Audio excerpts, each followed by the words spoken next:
Welcome to cooking and gardening. ఈ రోజు నేను చూపించబోయే రెసిపీ అరటికాయ బజ్జీ. ఇది అరటికాయ బజ్జీ తోటి అరటికాయ మిక్చర్ కూడా తయారు చేశానండి. ఈ రెండు వెరైటీస్ కూడా ఎంతో టేస్ట్ అయితే ఉంటాయి. మీరు కూడా ఒకసారి ఇలా ట్రై చేయండి. ఈ వీడియో ఎండింగ్ వరకు చూస్తే నేను చెప్పే చిన్న చిన్న టిప్స్ కూడా మీకు చాలా ఉపయోగపడతాయి. ప్రతి వీడియోలో కూడా ఒక టిప్ అయితే చెప్తున్నాను. వీడియో ఎక్కడ స్కిప్ చేయకుండా చూడండి. లేట్ చేయకుండా వీడియోలోకి అయితే వెళ్ళిపోదామండి. అరటికాయ బజ్జీ తయారు చేసుకోవడానికి ముందుగా అరటికాయలని తీసుకోవాలి. ఈ అరటికాయకి పై తొక్క ఫుల్ గా తీయకుండా మనం లైట్ గా అయితే మనం తీసుకోవాలి. తొక్కని ఇలా లైట్ గా పైకి తీసుకున్న తర్వాత దీన్ని ఈ వాటర్ లో అయితే వేసుకోవాలి. ఇవి నల్లబడకుండా కొంచెం సాల్ట్ అయితే వేసుకోవాలి. బజ్జీ వేసుకునేటప్పుడు అరటికాయని ఈ షేప్ ఇలా కట్ చేసిన తర్వాత ఈ కత్తిని ఇలా క్రాస్ గా పెట్టి మనం అరటికాయని అయితే ఇలాగైతే కట్ చేసుకోవాలండి. మరీ దలసరగా కాకుండా మరీ పల్చగా కాకుండా ఈ పీస్ని ఇలాగైతే మనం కట్ చేసుకోవాలి. ప్రతిదీన్ని ఈ షేప్ అయితే కట్ చేసుకోవాలండి. మరీ పల్చగా కాకుండా మరీ దలసరగా కాకుండా ఈ షేప్ అయితే మనకి అరటికాయ బజ్జీ అయితే చాలా బాగుంటుందండి. బజ్జీ కోసం శనగపిండి అయితే ప్రిపేర్ చేసుకోవాలి. 1 కప్పు శనగపిండి వేసుకోవాలి. 1/2 కప్పు వరిపిండి అయితే వేసుకోవాలి.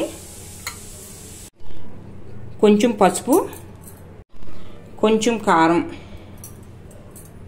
సాల్ట్, కొంచెం వాము అయితే వేసుకోవాలి. ఈ వాము వేసుకోవడం వల్ల మనకి ఎవరికైనా డైజెషన్ ప్రాబ్లం ఉన్నా, గ్యాస్ట్రిక్ ఉన్నా ఇవన్నీ కూడా ఈ బజ్జీ తినడం వల్ల ఏం అవ్వకుండా ఉంటుందండి. పిండి కలిపేటప్పుడు ఇక్కడ చిన్న టిప్ చెప్తానండి మీకు. కొంచెం ఆయిల్ వేడి చేసుకుని ఒక 2 స్పూన్లు ఇందులో వేసుకుంటే సోడా కూడా వేయకుండా బజ్జీ చాలా పొంగుతూ బాగా అయితే మనకి వస్తుందండి, క్రిస్పీగా. ఇక్కడ చిన్న టిప్ అండి ఇది. తర్వాత మనం వాటర్ అయితే వేసుకొని కొంచెం అయితే ఇలా కలుపుకోవాలి. ఇది ఇందులో సాల్ట్, కారం అన్నీ సరిపోయేదైతే మీరు చూసుకోండి. బజ్జీ పిండి కలిపేటప్పుడు మనం ఎక్కువ తక్కువ అయినా తెలుసుకోవడానికి మనం పిండి కలిపిన తర్వాత మనం ఇలాగైతే ఎక్కువ జారకుండా స్లోగా మనకి వస్తుంది కదా, అప్పుడు మనకి సరిపోయినట్టు అనుకోవాలండి. మనం వాటర్ అది ఎక్కువైంది అనుకోండి, కొంచెం పిండి కలుపుకోండి, సరిపోతుంది. బజ్జీలు వేసుకునేటప్పుడు మనకి పిండి బాగా మొలగడానికి ఇలాంటి బౌల్లోని వేసుకుంటే మనం బజ్జీ వేసుకునేటప్పుడు ఈజీగా అయితే ఉంటుంది. మనకి ఎంత పొడుగు అయితే అంత పొడుగు ఇందులో అయితే ములుగుతుంది. బౌల్లో అయితే మనకి సరిపోదు కదండి.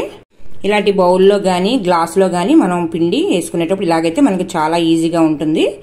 ఇది ఒక టిప్ అండి. చూడండి, మనకి ఇలా ఫుల్గా మనకి ములుగుతుంది.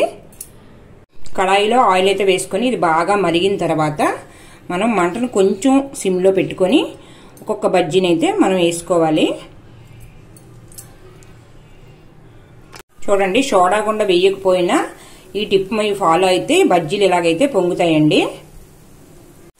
మంటని మీడియం ఫ్లేమ్లో పెట్టుకొని బజ్జీ అయితే మీరు వేగించుకోవాలండి. మనం అరటికాయ వేసాం కదా, పైన మాడిపోయి లోపల ఉడకకుండా అయితే ఉంటుంది.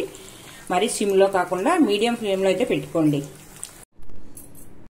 బజ్జీలు తయారు చేసుకున్నాం కదా, బజ్జీ మిక్చర్ తయారు చేసుకోవడానికి ముందుగా అరటికాయలని ఇలా చిన్న చిన్న పీసెస్ అయితే కట్ చేసుకొని ఒక బౌల్లో అయితే వేసుకోవాలి. బజ్జీ మిక్చర్ తయారు చేసుకోవడానికి ముందుగా బజ్జీలు ఇలా కట్ చేసి అయితే వేసుకోవాలి. తర్వాత ఇందులోకి 2 స్పూన్లు బూందీ అయితే వేసుకోవాలి. ఒక 2 స్పూన్స్ ఆనియన్స్, కొంచెం చాప్ చేసి పెట్టుకున్న పచ్చిమిర్చి, కొంచెం సాల్ట్, కొంచెం కారం, ఇవన్నీ వేసుకున్న తర్వాత బాగా కలుపుకోవాలి.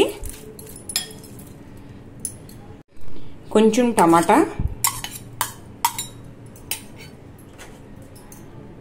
కొంచెం క్యారెట్, ఇవన్నీ బాగా మిక్స్ చేసుకున్న తర్వాత లాస్ట్లోని నిమ్మరసం అయితే యాడ్ చేసుకోవాలండి.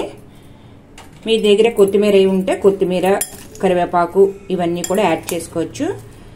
బజ్జీ మిక్చర్ అయితే రెడీ అయిపోయిందండి.